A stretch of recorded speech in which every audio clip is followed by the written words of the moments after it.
Bold Bytes, your bite-sized guide to payments. As most of you probably know, my name is Stephanie Buckley. I'm the head of the Risk and Compliance Department at Bold Integrated Payments. And today's objective for this webinar is to basically discuss Visa's enforcement of the regulations on preferential pricing programs, as well as some of the other areas that we've seen that need some attention. Hopefully, in this time, we can pass along some educational points to help protect our merchants from unnecessary fees and fines, as well as answer any outstanding questions that you may have.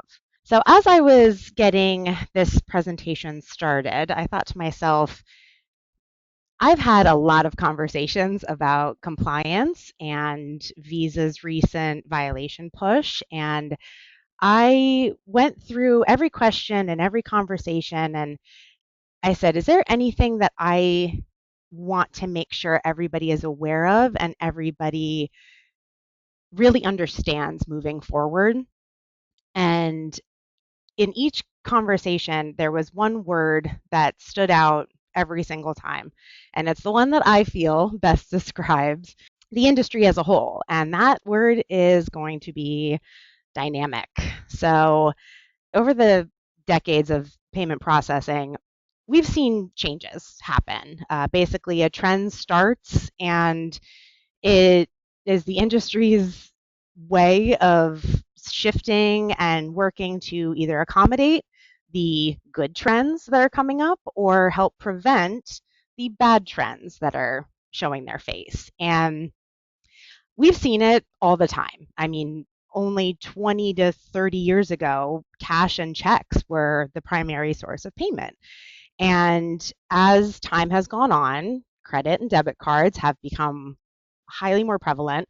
And you can even have your credit card on your phone, and you can do contactless payments, and you can do Moto e-commerce transactions. And there needed to be a shift. And so regulations got put into place, certain ways of doing things were shifted so that we could accommodate for that. Basically, in the last 5 or 6 years, we've seen a shift from terminals not being fully MSR, magnetic stripe readers, but also shifting to chip insertion and contactless payments and having to make sure that our file builds and our regulations are also put into place for those as well. Only 5 years ago, 2020, COVID hit, and we saw a huge uptick in friendly fraud chargebacks with card not present transactions. And we even saw a shift in devices where they needed to be more mobile so that you could bring it out to someone's car in order to be able to complete the transaction and the contactless exchange of goods and services. And with card brands, we see shifts in things all the time with data integrity and then, of course, with surcharge regulation. And that's what we're here to talk about today. So for decades, small and medium businesses have had the desire to offset rising interchange costs and industry fees.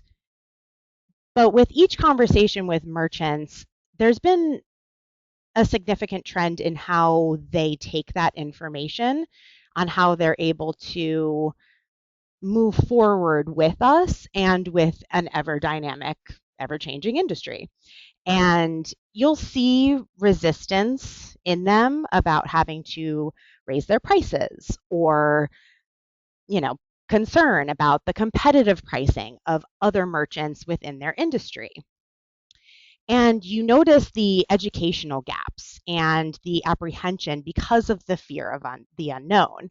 And when you have the educational gaps and the fear of unknown, the merchant starts to really anticipate the worst possible outcome, which does make it a little harder to have that conversation with them. But what our industry has also created is an opportunity. So ISOs were able to revitalize some of the preferential pricing programs and maybe package, for lack of a better term, a commodity so that we were able to sell this offsetting fees idea to merchants in order for them to be able to hang on to a little bit more of their profit margin. So we've seen dual pricing for years with gas stations and things of that, but and the incentivizing of using cash and offering customers an opportunity to save money. And when we go to say adding fees or adding surcharges to something, our merchants get very hesitant because it sounds like something that is going to cause their business to flounder. It's going to cause customers to say, I'm not going to their place anymore. They charge a fee. I'm going to go someplace else.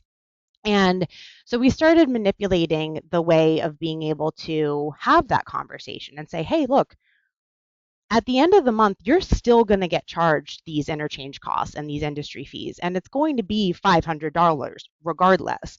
So, would you rather me charge you $500 that comes out of your profit margin, or would you rather charge each one of your 500 customers $1 and you get to keep your profit margin? Which was able to get them to be a little bit more on board. And for a while, non-cash adjustment was something that was unregulated, but became a huge selling point based on the benefits that it offered. So it was easy to implement. They would offset your fees. There was a 4% cap. It could be applied to debit cards. And because it was unregulated, there were a little less restrictions. So sounds too good to be true, right? It's because it was. So Visa has been for a very long time the main and pretty much designated regulatory body for all credit card companies. And for the most part, the federal government wasn't really trying to regulate due to lack of knowledge and understanding about how the industry really works. So I mean, how many times have you seen a new manager come in and they make some erroneous decision that led to systemic damages and changes, and everyone starts to get really upset, and the federal government doesn't want to be involved in that, and the credit card companies don't want them to be involved in that. So unfortunately, though, because of the way that our industry continues to grow, you see more businesses coming into play, more transactions, more exchange of money comes through. The federal government started catching wind of some dishonest practices, excessive fees being added to transactions, or fees being added to debit cards, or undisclosed changes to the transaction that was causing them to feel a little uneasy about it. And something about it was not fair to them. They said, you're doing this to customers. They don't have an option. They don't have something. It's not right what you're doing. And so maybe we need to start stepping in to regulate. And with that threat of federal regulation, Visa was like, nope, it's okay. I understand. I got you. We'll take it from here. So, I mean, you're looking at this threat looming over this, you know, empire you've created, and there are shifts. There could be shifts to how Visa structured the industry. It could cause loss of money based on having to accommodate for those federal regulations. It could also be possible loss of business. So people start moving closer to the competitive technologies that don't have regulation right now. And they started seeing this loss of control to this system that they created. So they started pushing forward and saying, all right, we're going to start increasing regulations and we're going to start getting this taken care of. And that really started back in 2019, but then COVID hit and some bigger problems were involved to deal with. So there wasn't really anything that they felt that they could do at that time, but it was still on the back burner, gaining that momentum. Well, then in April of 2023, they dropped the hammer. They came out, they stated, this is what we're doing, these are the changes that we're making, and you're all going to basically need to start getting on board. And some of those changes that they implemented were a little shocking and a little surprising for some people, but they also seemed doable. They decided to cap the surcharge at 3.00%, which basically the reason they did that was to shine a light on all of the unregulated and non-compliant fee programs that were out there so that it could show the face of the people who were doing something a little wrong or not compliant. They discussed that they were going to be doing more enforcement of these programs and stating that if you're going to be doing a compliant program like surcharging, cash discounting, service fee, convenience fee, dual pricing, credit minimums, anything like that, then you're going to need to make sure that you're following the lead of what we say so that we understand each other in this. And people were like, okay, well, how are they really going to enforce it? What can they do? And they said, well, instead of you getting just a warning for first time violations, we're going to start handing over $1,000 assessments for first time violations. And that might make you make a change a little quicker. That might make you understand where we're coming from. They also came out and they made a big deal about transparency and the presentation of the fee programs and making sure that the disclosure is understood before the time of payment so that there wasn't any bad blood between the merchant and the customer, that the customer would feel a little more understanding of what I need to do in order to get out of paying this fee or in order to pay the lower cost. And they also let everyone know that they were going to be simplifying the merchant access to surcharging because it used to be that you had to contact Visa directly. And I remember this happening. Basically, everybody would say, well, how do I do that? What am I supposed to do? Do you have Visa's phone number? Is there something that I should be understanding for this? And that they basically changed it and they said, you no longer have to contact Visa. You just have to contact your acquirer. Just let your processor know, and they will take care of it from there. So they allowed it to be a little more simple, and because people tend to avoid challenges, they were like, okay, well, it's something that we can get on board with. So after the announcement, as I stated, they had mentioned that transparency and presentation were the most important thing. And that was marketed to say that they were trying to improve the customer experience.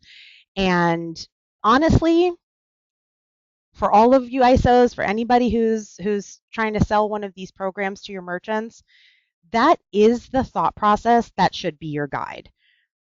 And what does that mean? Is signage posted that needs to be posted? Is a cash discounting or surcharge signage? Is it posted at the entrance and the register clear for the person walking in the door to know that that is coming when they go to pay? Is there clear pricing on the menus and the shelves? So if it's dual pricing, does it very clearly show two different prices that you can choose from at the time of purchase? So trying to sidestep any of these program requirements is going to lead to violation audits. It's going to lead to fines that increase over time. So I've seen a lot of people say, well, why can't I put a fee on it and then if they pay with cash, I take the fee off? Because that's not how it works. You have to, if you're going to do cash discount, you're not adding something in order to remove it. You have a higher priced base item, and then when you pay with cash, you get a discount. You don't get a lack of fee added. That is the point of cash discount. They're not saying cash lack of fee added. So that's where the confusion starts to get into place, and you start seeing people try to maneuver around the requirements in order to be desirable to their merchants, not having to make too many changes. But in the long and short of it, you're actually causing more issues. And in my opinion, when Visa came out with this, they stated It's to improve the customer experience. And that might all well be good. That might be a percentage of what they were trying to actually accomplish. But the other part of it is that, as I stated, there was a threat to their industry. And a threat to any business is going to cause a shift in processes and policies, as well as the enforcement of both. And for the most part, every person I've spoken to, and I haven't spoken to Visa, so I don't know their opinion, but any person that I've spoken to, partner, merchant, even internal teams, the consensus has been that they understand. I understand where Visa's coming from. I'm just not happy about it. And I just don't like it. And it's just not fair. And it just feels aggressive. And it feels this. And I get it. Personally, I feel that Visa might have become accustomed to a certain standard of living, and they want to protect their stake in the industry and the world as a whole. And when they start seeing other things that come to play that can really shift that, they're going to do what they can to ring it in, organize the chaos in a incredibly, as I stated, dynamic and chaotic industry. So that's going to require recognition of the threats that are out there. So competitive technologies such as Cash App, Venmo, PayPal, where it is a peer-to-peer transfer of money directly. It's not regulated right now. There's some scams and some things that are out there that can definitely pose a problem, but for the most part, it's not credit, it's not debt, it's not waiting for your money. And they want to try to avoid that as much as possible. They want to avoid federal regulation. As soon as somebody who doesn't really understand the industry gets involved and starts making laws against what you're doing, it's going to cause issues. And they're also going to try to combat alternative payments that incentivize the use of cash or other ways of payment that could lead to the credit card companies not making as much money. So now that we've gone through what happened and why, we're going to now go through how we can implement compliant programs and the requirements. This is all information I have definitely given 90% of you, so it will feel like you're going through it again. Dual pricing is my personal favorite. I like dual pricing because it's very clear. You offer two prices, dueling. One is for cash payments specifically. You're paying with physical paper cash, you are paying the cash price. If you are paying with anything else, you are paying the regular price. And that is going to be listed on your shelves or your menus. And you're knowing when you walk up to it that this is what I will be paying at the end of this. And so with the receipts and the way that you present it, the line item on the receipt has to be at the regular price. So you do not want to have a lower price, like the cash price as the line item, and then the total show a cash total where there's no change in what happened, and a regular total that now raises upward, because basically all that you're doing in that is adding a hidden fee, which is not compliant. So you want the line item to be at the regular price. Then you have a regular or cash total at the bottom. And now the cash total, there's a downward descent to the cash total, which is showing a hidden discount, if you will. And a hidden discount is much more palatable for Visa than a hidden fee. There's no signage required, so you don't have to have signs posted at your entrance and your register, but your prices on your menu and on your shelves are all differentiated by whether or not it's regular or cash. There's no cap, so you don't have to go into it with a 3%. I've had some people, they get frustrated because of the way that it looks, right? If you're a 5-star steakhouse that celebrities come to, you don't want one price to say $11 and one price to say $11.40. you want it to be clean and crisp, and you can have whole dollar amounts, which is perfect in certain circumstances. And we've had this question before, so I didn't make sure I included it, was menu legends. So having something on your menu where it says card or regular price slash cash price. That would be a legend. You don't have to do it, but compliance has recommended that you do it just so that it takes away any ambiguity that could be coming.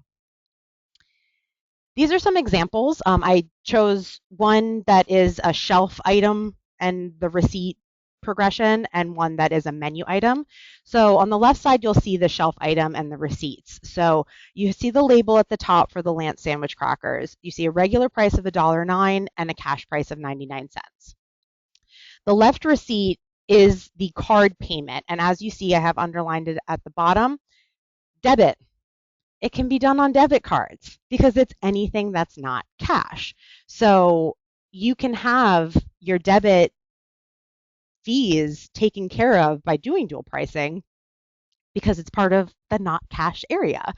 And with this, you see that the regular price matches the line item on the receipt. The right receipt is actually after the cash tender. This specific system has the ability to adjust the line item to the cash price after the cash payment, which is a fantastic feature. And if that is something that is available, I highly recommend using it because it does provide more clarity for payments.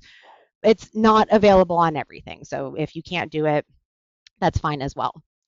And then on the right side, you see the dual pricing menu item. So it's coconut shrimp, and at the bottom, you see two very clear, very distinct, very separated prices.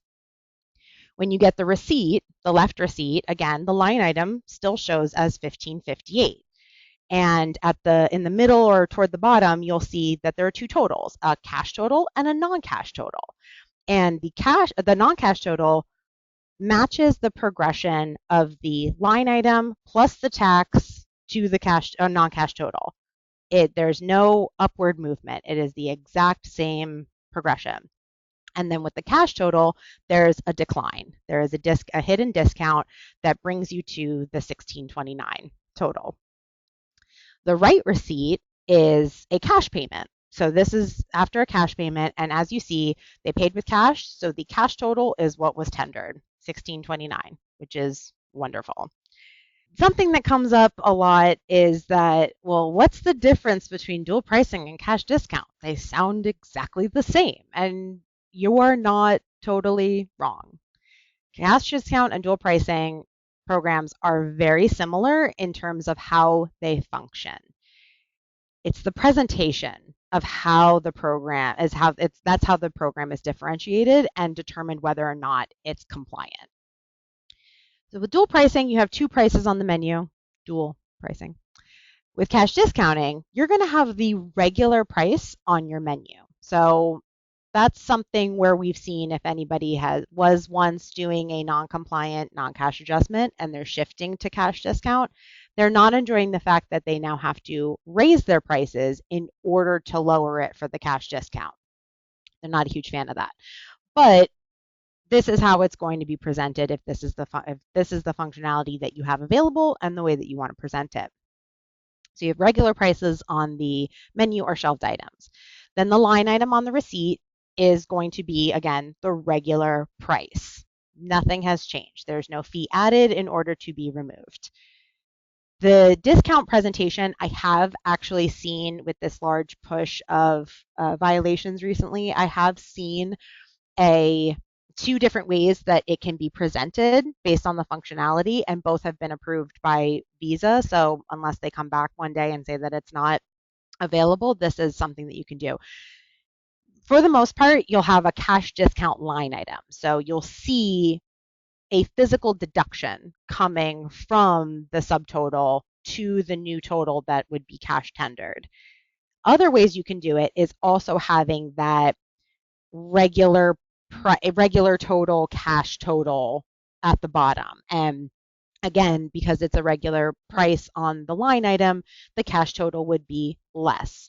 This, I believe, is how the cash discount feature in Deja Vu terminals functions, is that they actually provide the two prices at the bottom. Signage has to be displayed at the entrance and the register that discloses that a discount is added or is removed for cash payments. And the best part about it is there's no cap. You can do a cash discount at any percentage that you are looking to do in order to help offset those fees. Now, again, because you would have to raise your prices in order to now take the discount off, raising them 5% in order to have a cash discount of 5% might be a little bit of a reach. But if you stick with the 3%, 4%, 2%, what have you, you can function however it works best for your merchant and how they want to go about it. Here we have the signage and the way that the menu looks as well as the receipts. So again, there is no cap. So this sign does say we offer specifically a 4% discount to all customers paying with cash, but you do not have to have 4%. So you can do any percentage that you want. You can even be a little bit more vague and just say we offer a discount to all customers paying with cash. And that's just the way that you can present it, even if it is 4%, 2%, what have you.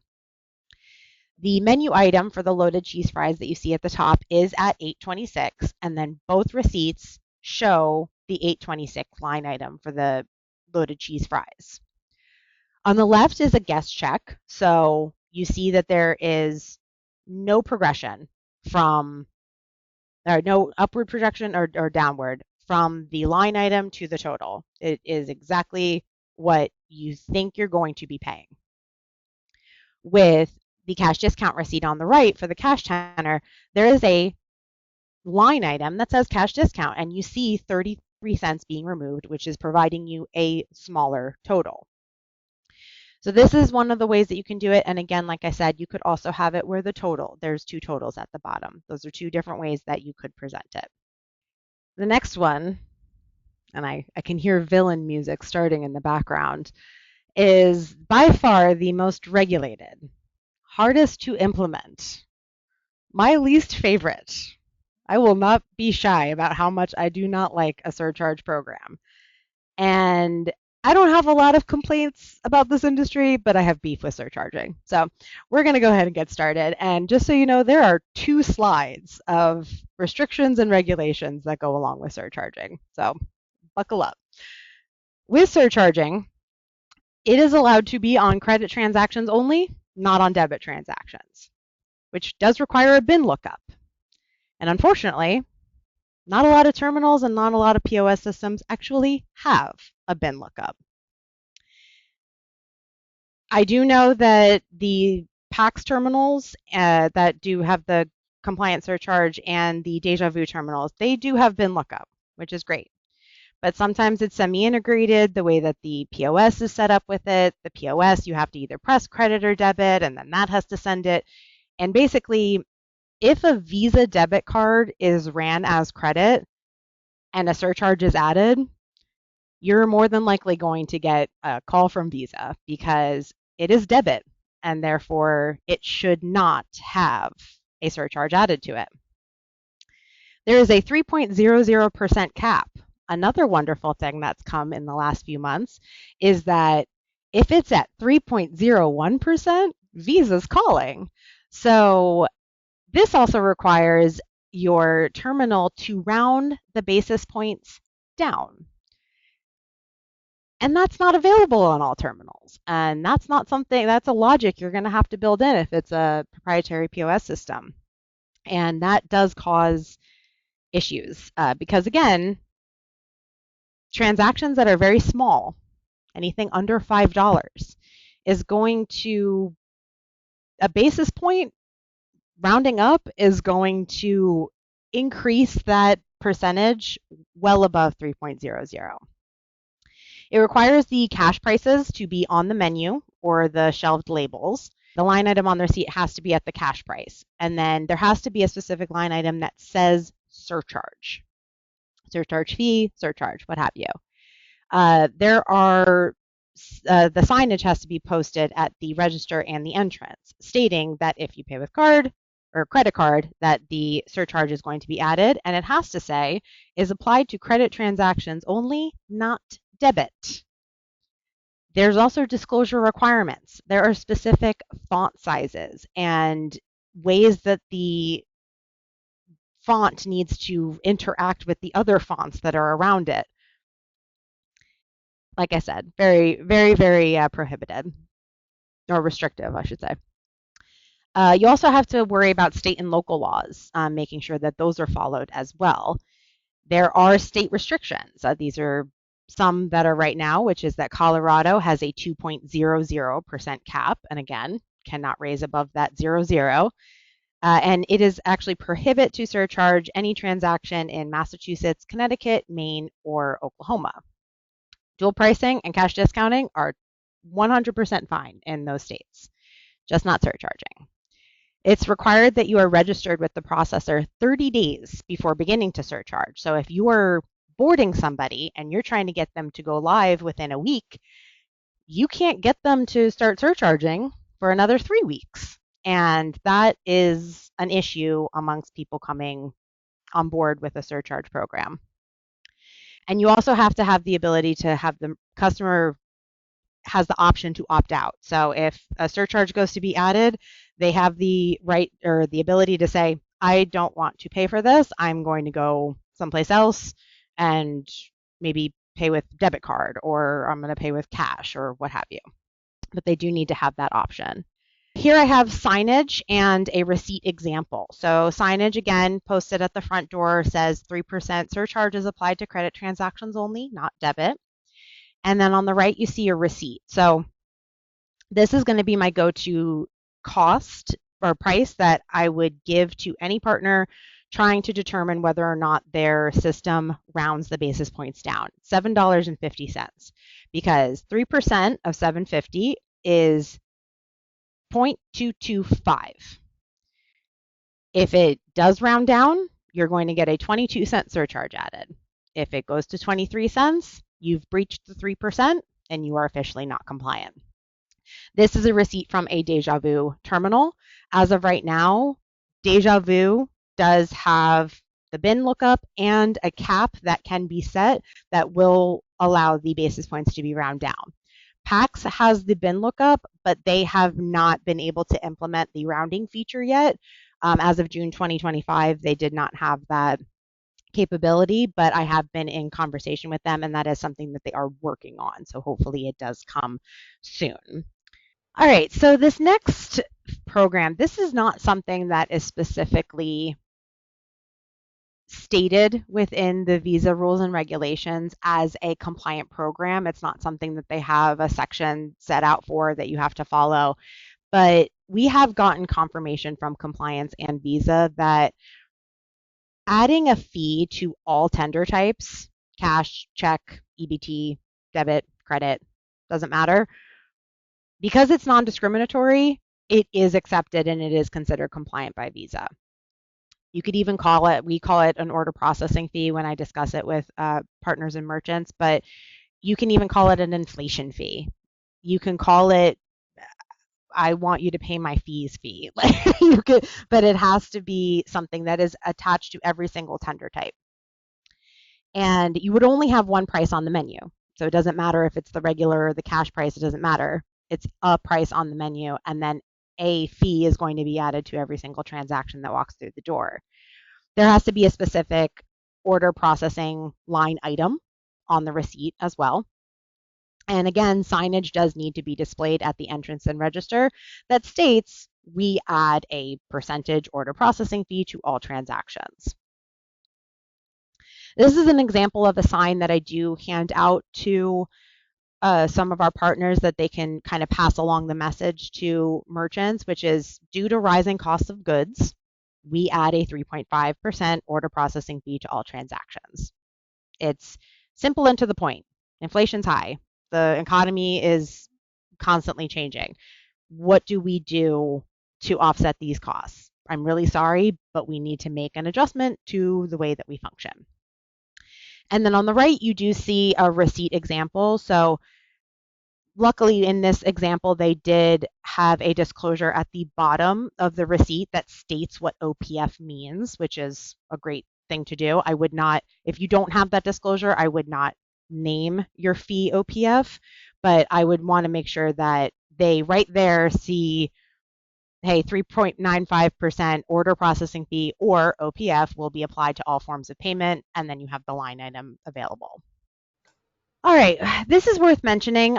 If a visa violation or if a surcharge violation does come through and your merchant decides to just stop all programs, they stop surcharging, discounting, dual pricing, they say, nope, I don't want to be involved in it. I'm just going to go to regular back-end pricing. I'm going to not do anything on the front end. It is what it is.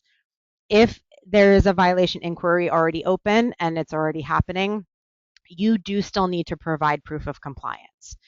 Visa's not going to take your word for it. Well, we stopped. Okay, great. We need to know. So this would be a receipt that shows there's no fee added, there's no discount removed, and then photos of your entrance and your register that show there's no sign disclosing anything. Nothing's happening. So it makes people kind of get a little, well, why do I have to do that? It's because we have to prove that you're not doing something too. That's just something worth mentioning. Some other fee programs that they're worth mentioning. They're utilized in certain circumstances, and it is very important and making sure you're cognizant of not calling a surcharge or an order processing fee or any other fees being added a service fee or a convenience fee, because they are regulated visa programs that have specific requirements. So for instance, a service fee is only for government and educational entities only. And the left photo of the MCC codes are the only approved in the US region MCC codes that can utilize a service fee. It must be registered with Visa and assigned a unique merchant verification value before it can be implemented. And if it is assessed by a third party in a card not present environment, then it needs to be processed as a separate transaction. So there's some regulatory items there.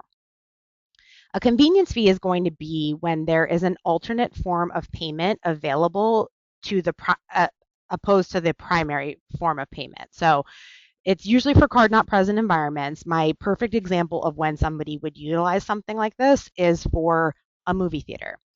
Beforehand, you can buy tickets at the AMC theater website, and you will more than likely have a convenience fee added to that. If you go to the movie theater and you walk up to the counter, you will not get a convenience fee because you have done the more inconvenient route of paying, and now your seats are not reserved and you have to take what you can get. So that is where that's where you differentiate for that. The cardholder must be given the opportunity to cancel the transaction. So if you are going to pay for that movie ticket, you see the convenience fee, you can back out of it and you can say, never mind, I'll just pay for it when I get there. It has to be a flat or fixed amount. It is not applicable to any recurring or installment payments, even if they're card not present. So if you have something set up like that through a platform, you need to make sure that the convenience fee is not added to any recurring or installment payments. And it cannot be added in addition to a surcharge. It is its own thing, and that's when you can implement it.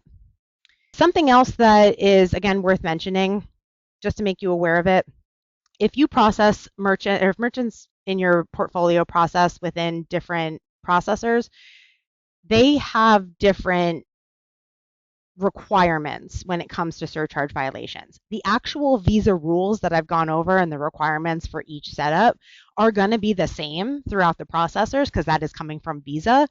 But my example here is that with defined payments, they also require attestations and site surveys if you are doing cash discounting or dual pricing, where it requires the merchant to sign off that they are doing it. And then they also have an attestation that they put on file if no programs are implemented. I'm not doing a program.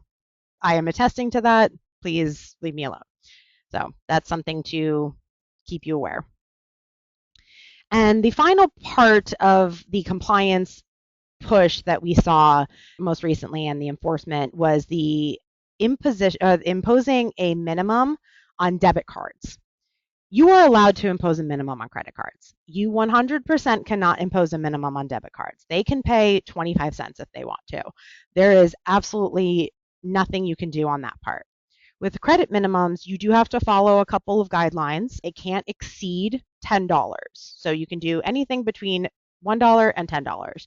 After $10, you are on your own. You will be non-compliant. Signage must be posted at the register that states that minimums are imposed on credit cards only, not debit. And then fees cannot be added to reach the minimum amount.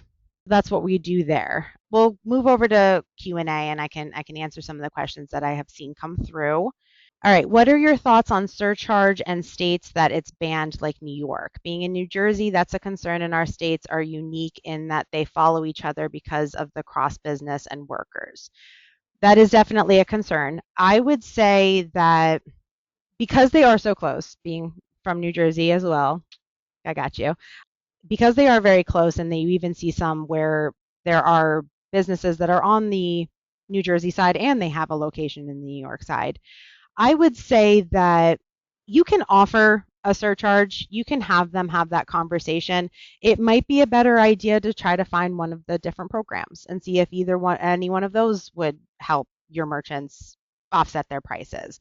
Having that conversation and giving them the education and the information that's needed will definitely help them make a better and more informed decision as opposed to sticking with surcharging and stating, well, half of your businesses will be able to handle this and take care of this and follow the restrictive regulations that come with it, whereas the other half is not going to be able to be privy to it. So that is my personal thought on it. All right, next one I see is I saw a plan which applies a fee to all transactions regardless of the payment method, OPF. The signage says a 3.99% fee will be added to all tender types. Is this compliant, and how is it different than charging a service fee? Excellent. So it is compliant. It is going to be very similar to the, or not very similar, it is the order processing fee that I did mention earlier, where it's not discriminatory. It's not incentivizing a use of a different form of payment. It's stating if you walk in here and you buy something, you are going to pay this fee. And because it's disclosed in the beginning and the beginning as they're walking in and at the register when they go to pay, it is compliant as long as you're following those guidelines and ensuring that it is on every tender type. It's different from a service fee because, as I mentioned, the service fee is going to be specifically for any government or educational entities. It's actually something regulated. It was put into play for specifically government and being able to pay off their services and things that probably don't get as much funding. It's a very federal type of situation. And so when you have the service fee, you're able to add that, but only if you fall under a merchant type that is able to do that. So that would be the difference there. So, hi, you said that the cash discount program accepts debit cards. When a customer pays with a debit card, the money comes directly from the customer's bank account. Doesn't that count as paying in cash and should have a cash discount? I do understand what you're saying. I do see your point.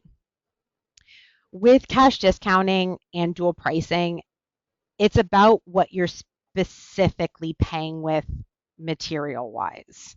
So by having the cash, you're not having to process that cash and you're not going to receive any fees because of that cash. You're going to be able to do from point A to point B. Like that's the price and you are paying for it. Therefore, you're paying the exact same thing. With credit and debit costs, and the reason why those two programs are more popular and have less regulation is because you are differentiating the physicality of what you're paying with, and therefore with debit transactions, you still are receiving debit fees for that. So debit is included with the credit cards because it's a physical form of payment that's going to require a fee at the other side of it. And that's why you're able to put it in that category and it would be away from the cash category. How does compliance apply if the merchant takes phone or online orders that will be paid on pickup? Example, merchant is on a dual pricing. The customer sees the cash pricing on the takeout menu. Upon pickup, they pay with a card and are charged the card pricing. However, the dine-in menu and signage are compliant. In that circumstance, I would say that because unless the way that their POS functions, that they're inputting the information in cash format, I would assume that with either the Moto or even e-commerce presence, that they would have the price be for the regular regardless. And then when it comes into the payment, if they say, okay, I'm paying with cash now, they will provide a different total. You would want to make sure that you are definitely disclosing the information. So if they say, hey, I'm going to pay with cash, and they come in and you say, okay, you're going to be paying with cash, your total is going to be this. And then they say, well, actually, I'm going to pay with card instead. Then they need to make sure that they're stating, well, then your total is not going to be this. It is now going to be this because we offer a dual pricing program. And as a card payment, you have to pay the card total. And that's a great way to have the guest check that has both totals at the bottom so that when you do go to hand it to them to say, hey, this is what you ordered, this is where your totals are going to lie, and then they make the determination of how they're going to pay, then you can shift it to how their payment's going to be and apply the total based on that. All right, next question says, please explain again with surcharging. If it is a credit card, debit card, if you use it without entering a PIN number, so it runs as a credit card, not on a debit card network, is it okay to surcharge? It is not.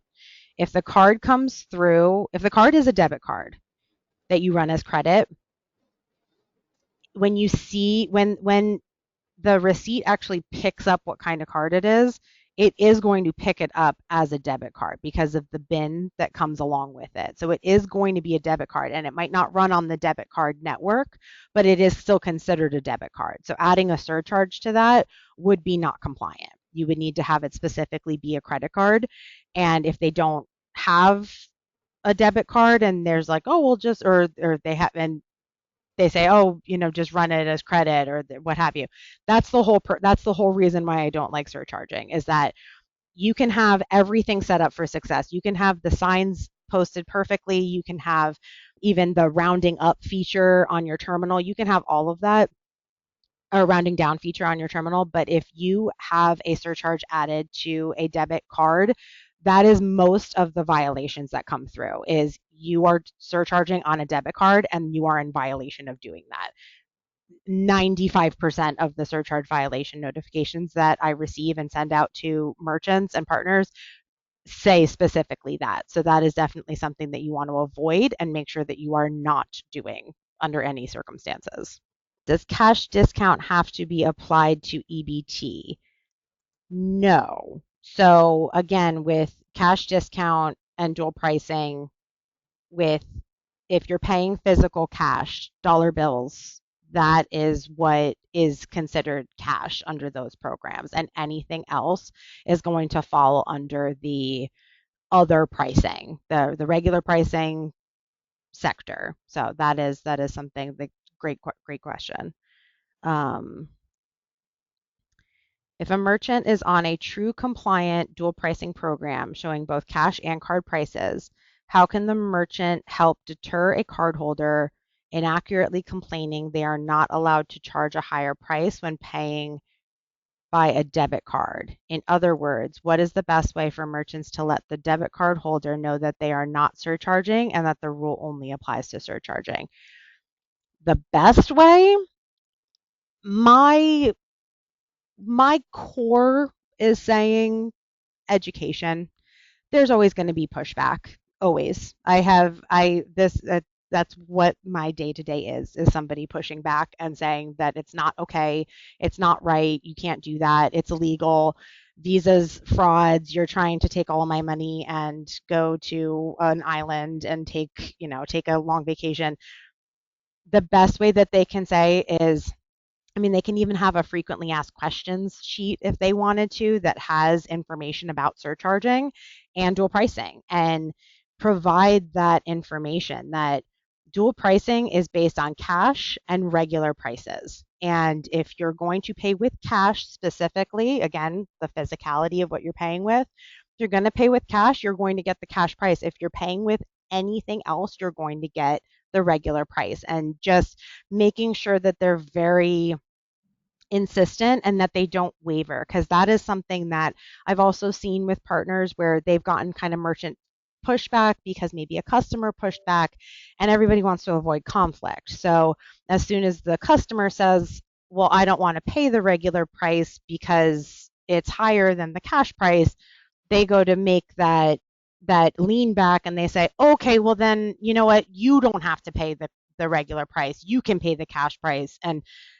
that is just, it's just a recipe for disaster. It's like, if you're going to do a preferential pricing program, if you're going to have fees or dual pricing or cash discount, if you're going to implement something like that, stick with the guidelines, because if you veer off of it and that person that you're talking to is a secret shopper that's going to go back to Visa and say, yep, all I did was give them a stink and they let me pay cash prices even though I paid with a card, or they gave me a cash discount even though, and or they didn't add the fee, or whatever the case may be, that is just a recipe for disaster, because you do not know who is on the other side of that card and what implications can come of it when they go back to Visa and state that you did something non-compliantly. You'll get the $1,000 non-assessment from the beginning, and then fines will just continue to rise as you continue to be non-compliant. So I do not recommend that. Thank you all again, and see you soon. Bold Bytes, your bite-sized guide to payments.